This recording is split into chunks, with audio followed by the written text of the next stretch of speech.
Hi everyone, this is Jess. Welcome back to my channel, and today we're going to make some chocolate bath bombs for Easter or Valentine's Day. So I'm going to take you through all the ingredients and a step-by-step how to do everything. If you're a beginner and never made bath bombs before, this is the perfect video for you because I show you exactly how to do everything. So let's gather our equipment together. The equipment today you're going to need is a large bowl to mix your ingredients in. You're going to need a sieve, a spoon, some little beakers to weigh out your fragrance oil and oils into, and you're going to need a mooncake press. Well, I'll be using a mooncake press. You can use bath bomb tongs or even your hands to shape into balls.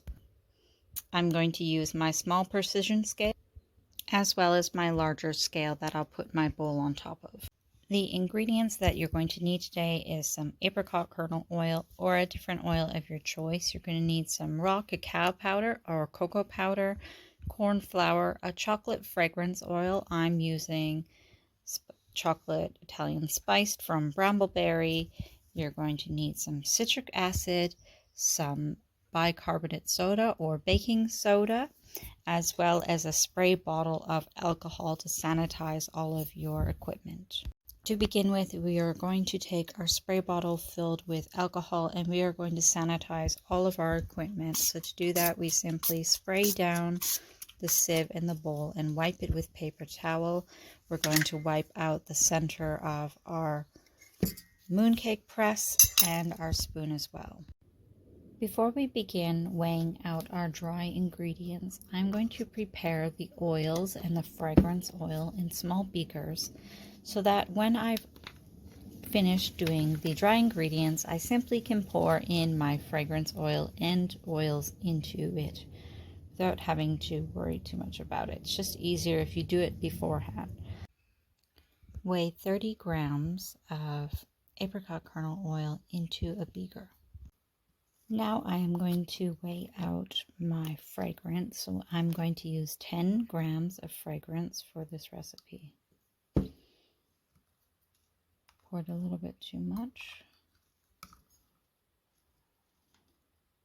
Just get it as precise as you can. It doesn't have to be absolutely perfect. There we go. That's pretty good. Put aside your wet ingredients for the moment, and now we're going to weigh out into our mixing bowl our dry ingredients.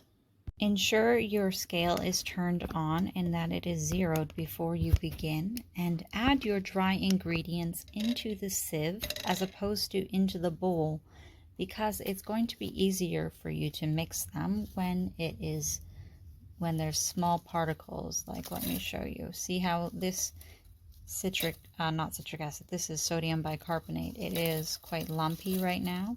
So by pouring it into the sieve on top of the scale is weighing for me, but the sieve is catching all the clumps so that I can use a spoon after I've got the right amount of grams, which is 150 grams, by the way, of sodium bicarbonate. Once I've got the right amount of weight in there, now I can use my spoon or back of a spoon, and I'm going to push down. Hold your sieve and your bowl steady and push down on all the clumps. Now you can do this now, or you can add the other ingredients and wait till you're finished to do this. It doesn't make a difference which one you do, if you do it now or if you do it later. But if you can see in there, it's nice and light and fluffy. So we definitely don't want these clumps in our product, because actually what it would do is it would make bath bombs with little white, like little white bits in them. So just a lot nicer to get the uniform color, which the color we're going to use in this instance is raw cacao powder. You can also use cocoa powder. But before we add that, I'm going to add now 150 grams of citric acid. Just make sure that your scale is turned to 0 before you add your citric acid into the baking powder. And you notice that I left the clumps in there as I was pouring. I am going to deal with them afterwards. Okay, I've got my citric acid measured out now, and citric acid can be quite grainy. Well, it is grainy, but it can be quite harsh grains. So just by using the sieve, you can kind of take care of some of those larger particles. See how the baking powder is, the baking soda, not baking powder, is still in there, but the citric acid is helping to break it down. I'm just going to show you again. Look, nice and fine in there. Now, let's tare our scale, and now we're going to add our raw cacao powder.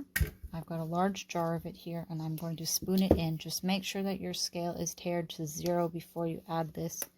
We are going to add 50 grams.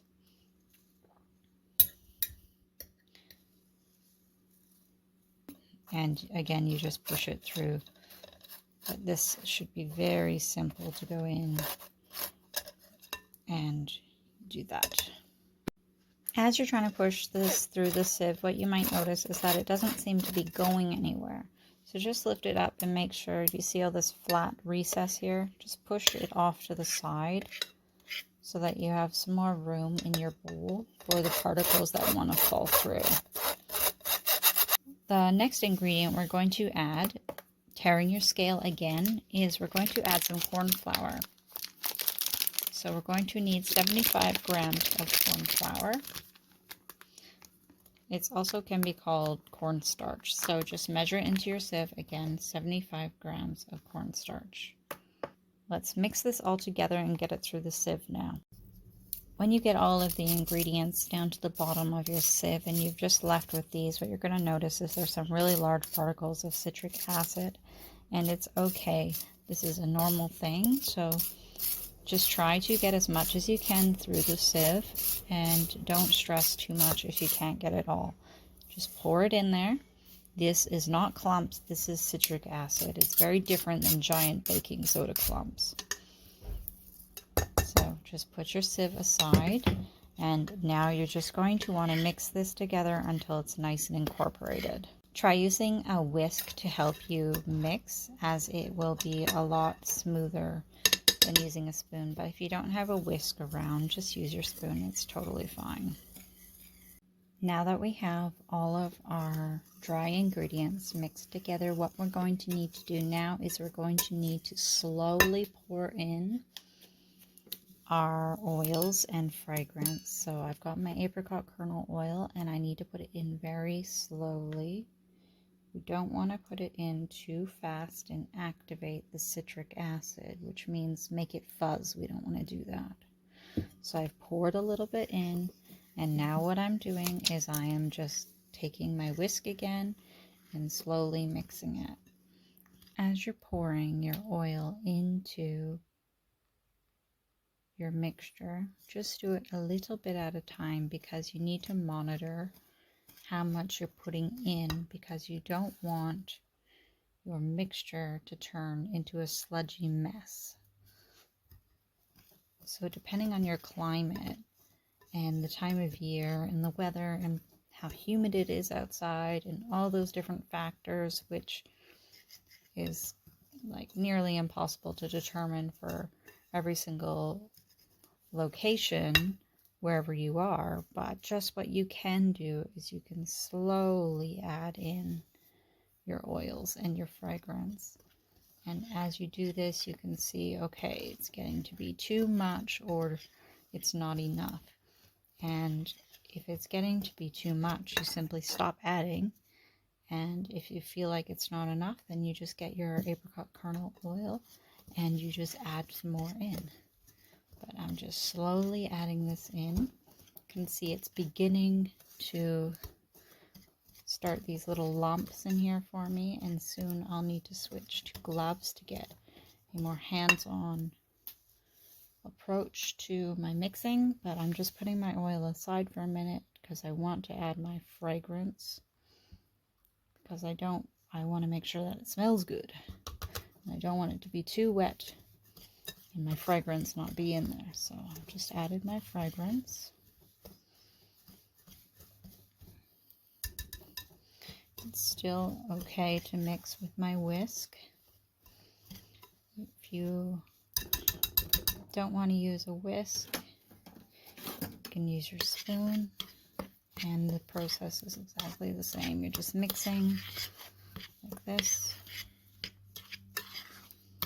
waiting for the right consistency. Just going to add a little bit more oil now. All right, there's my 30 grams of oil, and I'm going to get in here with my hands now. See how it is. So all these clumps in here, I want to break them up just like this with your hands. Of course, if you're making this for customers, use your gloves, but this is purely for demonstration purposes for this video. Just working the mixture with your hands, rubbing out any lumps and bumps, and waiting for this, when you can squeeze it together and you get the mixture coming like this. It's perfect. But I'm just going to keep mixing for a little while, getting everything off the sides, and the bottom, all the way around. Keep rubbing it together, working it. It's a lot easier to do this with your hands than with a spoon. You can also do this in a mixer, but you'll just need to monitor it as well and just make sure that you can get this kind of a consistency so it's nice and soft and powdery in the bowl, and when you squeeze it, you're getting it to squish together like that. That's what you're looking for. Alright, I'm going to get my tray beside me now and get my moon press and show you how I'm going to press it. Let's use our mooncake press now to make some nice bath bombs. So take your mixture and just fill up the moon press like this.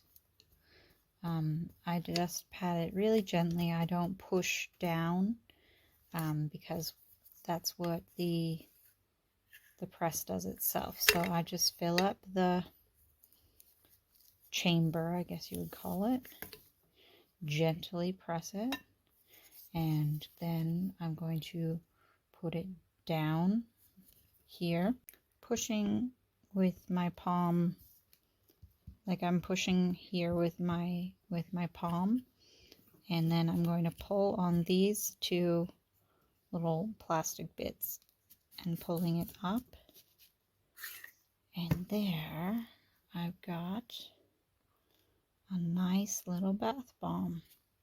So let's try. Oh, that one just fell apart. Did you see that?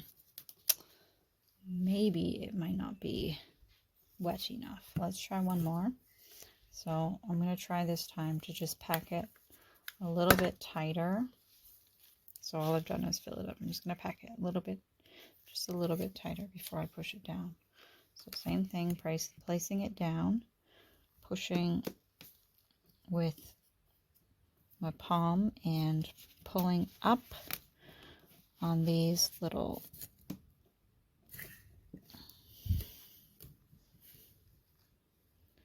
and there we've got a nice little bath bomb.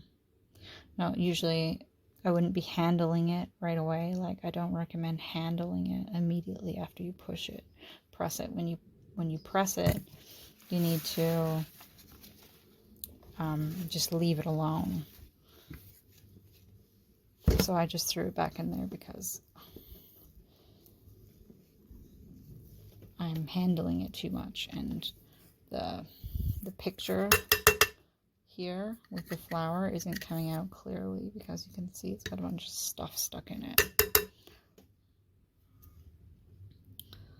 So what I'm going to do to eliminate that is I'm just going to push it a little bit harder in.